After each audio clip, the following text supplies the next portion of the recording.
दोस्तों, पितृपक्ष चल रहे हैं। पितृपक्ष पूर्ण रूप से पितरों को समर्पित होते हैं। पितृपक्ष में पितरों की आत्मा की शांति और मुक्ति के लिए पिंडदान, श्राद्ध, तर्पण आदि कर्म किए जाते हैं। शास्त्रों के अनुसार पितृपक्ष में पितरों की आत्मा की शांति और मुक्ति के साथ ही पितृदोष से छुटकारा प्राप्त करने के लिए पितृपक्ष के दौरान श्रीमद् भगवत गीता का श्रवण या पठन अवश्य ही करना चाहिए। श्रीमद् भगवत गीता के हर अध्याय का अपना विशेष महात्म्य होता है। आज की इस वीडियो में हम आपको श्रीमद् भगवत गीता जी का 3वां अध्याय सुनाएंगे। इस अध्याय को आज के दिन श्रद्धा पूर्वक सुनने मात्र से ही 7 पीढ़ियों तक के पितृ तृप्त और मुक्त हो जाते हैं। पितृदोष पितृ आशीर्वाद में बदल जाता है। पितरों का भरपूर आशीर्वाद प्राप्त होता है और पितरों की कृपा से सभी कष्टों और संकटों से छुटकारा मिलता है। दोस्तों, इस अध्याय का महात्म्य स्वयं भगवान नारायण ने माँ लक्ष्मी को सुनाया था।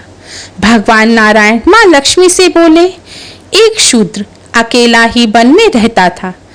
अनर्थों से उसने बहुत सा द्रव्य इकट्ठा किया।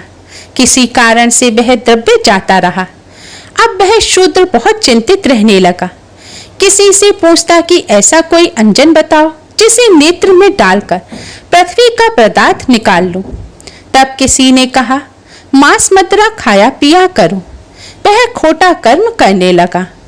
एक दिन धन की लालसा कर चोरी करने गया। रास्ते में चोरों ने उसे मार दिया। तदंतर उसने प्रेत की योनि पाई। उस प्रेत योनि में उसने बड़ा दुख सहा। एक बट के वृक्ष पर रात दिन चिल्लाया करता कि कोई ऐसा भी है जो मुझे इस अधम देह से छुड़ावे। कुछ समय बाद शूद्र की स्त्री से पुत्र जन्मा। जब उसका पुत्र बड़ा हुआ तो एक दिन अपनी माता से उसने पूछा, मेरा पिता क्या करता था और देहांत किस प्रकार हुआ? तब उसकी माता ने कहा, बेटा, तेरे पिता के पास धन बहुत था। वह सब यों ही जाता रहा। एक दिन धन की लालसा से चोरी करने गया, परंतु मार्ग में चोरों ने उसे मार डाला। तब उसने कहा, हे माता, उसकी गति कराई थी? तब माता ने कहा, नहीं। फिर कहा, हे माता, उसकी गति करानी चाहिए।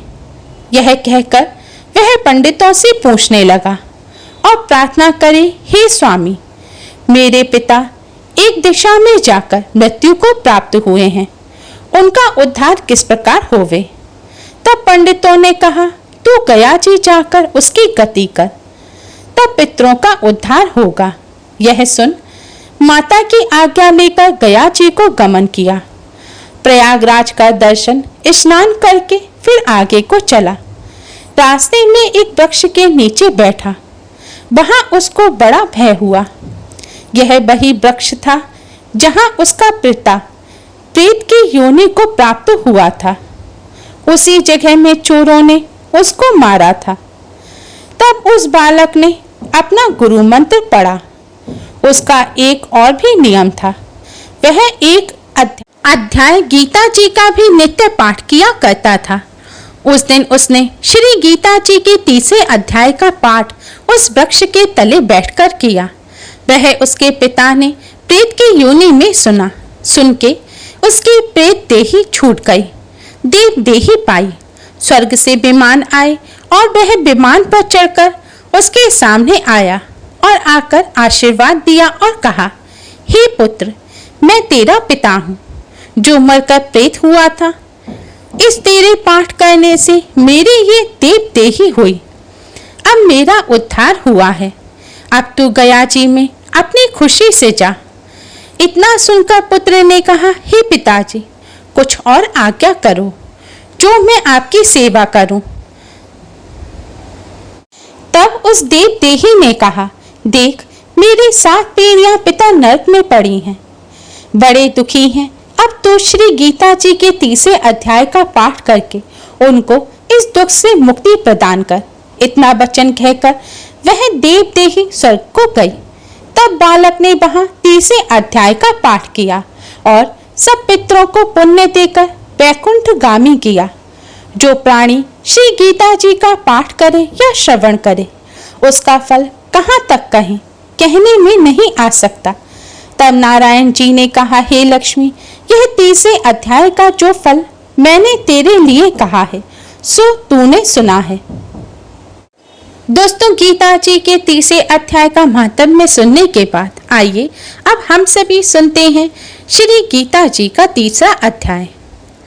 अर्जुन ने पूछा, हे जनार्दन, यदि आपके तप से, कर्म से बुद्धि श्रेष्ठ है, तो केशव मुझे इस घोर कर्म में क्यों लगाते हो? मिले हुए वचनों से आप मेरी बुद्धि को भ्रम में डाल रहे हो।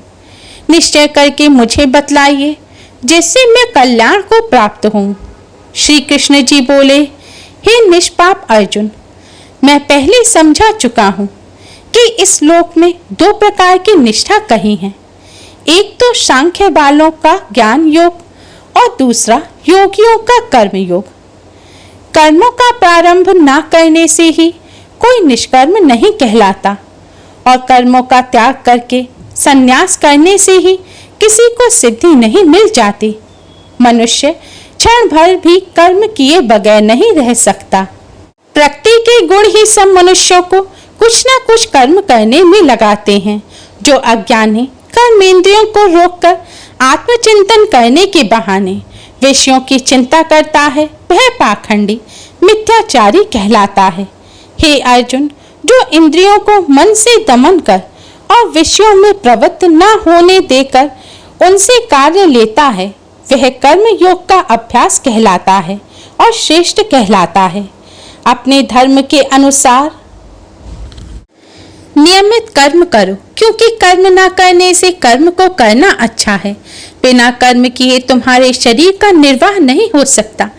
हे कौन्ते, यज्ञ के निमित्त किए जाने वाले कर्मों को छोड़कर जितने कर्म हैं, उनके करने से मनुष्य को बंधन होता है। अतः तुम फल की इच्छा त्याग कर यज्ञ के लिए कर्म करो। सृष्टि के आरंभ काल में ब्रह्मा जी ने यज्ञ सहित प्रजा को उत्पन्न कर प्रजा से कहा था कि यज्ञादि कर्म करके वृद्धि को प्राप्त होगे। यदि सब कर्म तुम्हारे निमित्त कामधेनु होवेंगे, इस यज्ञ से तुम देवताओं को संतुष्ट करते रहो और देवता भी तुमको संतुष्ट करेंगे। इस प्रकार परस्पर बर्ताव करते हुए तुम और देवता कल्याण को प्राप्त होगे। यज्ञ आदि कर्मों से प्रसन्न होकर देवता तुमको इच्छित सुख की सामग्रियां देंगे, परंतु उनके दिए हुए दान को जो बिना उनका भोग लगाए ग्रहण करता है, वह चोर है।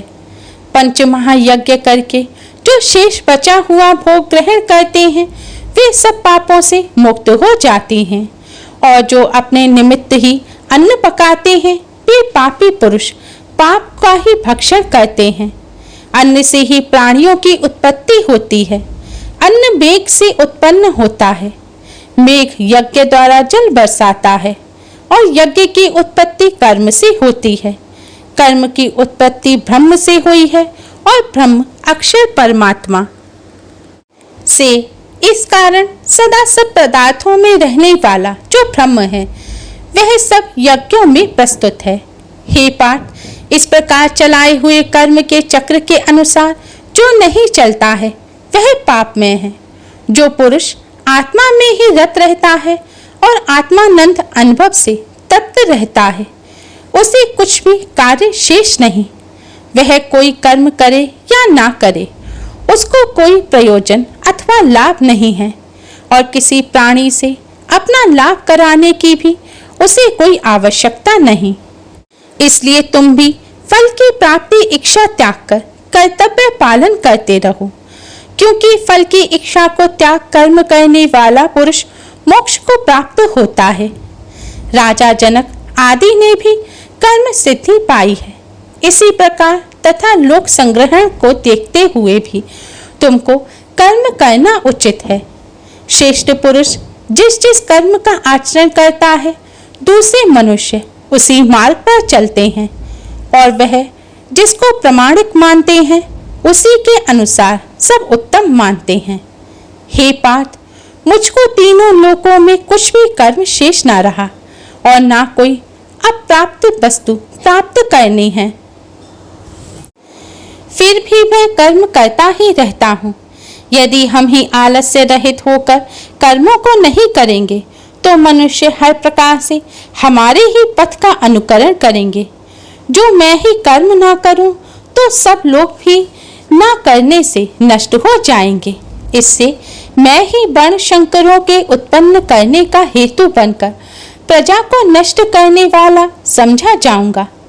जिस प्रकार अज्ञानी फल की इच्छा करके कर्म करता है, वैसे ही फल की इच्छा ना करते हुए ज्ञानी को लोक शिक्षा की इच्छा करते हुए कर्म करना उचित है। कर्म में आसक्त अज्ञानियों की बुद्धि में ज्ञानी भेदभाव उत्पन्न ना करें, परंतु आप स्वयं कर्म करते हुए उससे भी प्रसन्नता पूर्वक कर्म करावें।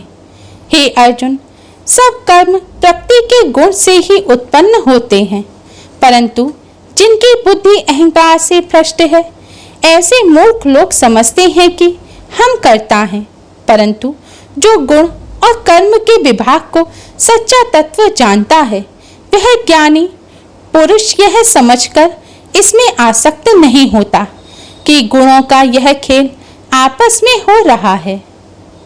हे अर्जुन, अध्यात्म बुद्धि से सब कर्मों को तुम मुझ में अर्पण करके कर्म फल की आशा छोड़कर संग्राम करो।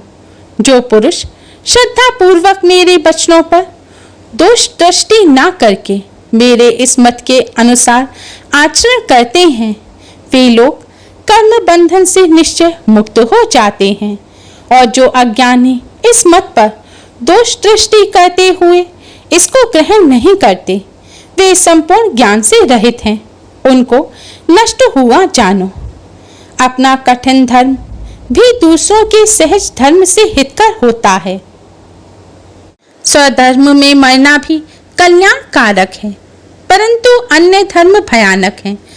अर्जुन बोले, हे श्री कृष्ण, पुरुष को पाप करने की इच्छा ना होते हुए भी कौन उसे बलात् पाप के मार्ग में प्रवृत्त करता है। श्री कृष्ण बोले, हे अर्जुन, रजोगुण से उत्पन्न होने वाला काम और क्रोध मनुष्य को पाप मार्ग में ले जाता है। इसे करके उत्पन्न इच्छा कभी तृप्त नहीं होती। ये महापापी और घोर शत्रु हैं। जैसे धुआं से अग्नि, धूल से दर्पण और झिल्ली से गर्भ का बालक ढका रहता है, उसी प्रकार विषय की इच्छा से आत्मज्ञान ढका हुआ है। हे कुंती पुत्र, इस शत्रु काम को करके ज्ञानियों का ज्ञान आच्छादित हुआ है। इंद्रियां, मन और बुद्धि इस काम के आश्रय स्थान हैं।